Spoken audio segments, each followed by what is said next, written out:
అగ్రనేత లాల్ కృష్ణ అద్వానీకి మరో షాక్ ఇచ్చింది బీజేపీ.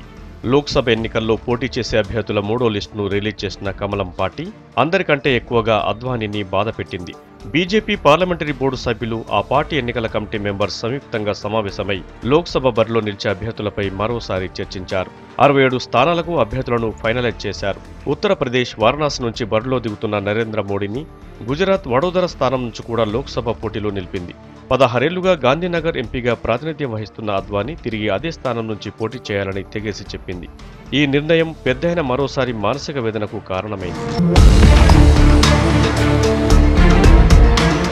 ఈగో కారణంగా బీజేపీ కురువృద్ధుడు మరోసారి అలిగారు. తన గెలుపు ఎవరి భిక్ష వల్ల వచ్చిందనే పేరు తెచ్చుకోవడం అద్వానీకి ఇష్టం లేదు.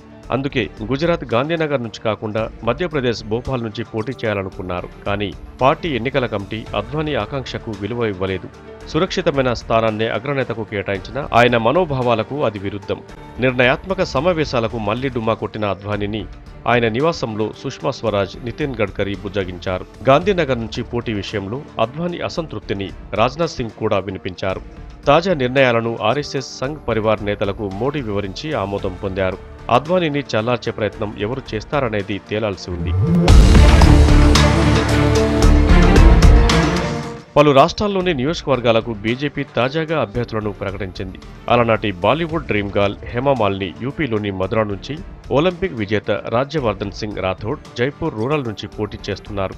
రాజస్థాన్లో 21 స్థానాలు, గుజరాత్లో 21, ఉత్తరప్రదేశ్లో 15, బీహార్లో 3, మహారాష్ట్రలో 2, కేరళ, జార్ఖండ్, అండమాన్ దీవులు, దాద్రా నగర్ హవేలీ, డయూ డామన్లలో ఒక్కో స్థానానికి రేసుగుర్రాలను ప్రకటించింది కమలం ఎన్నికల కమిటీ.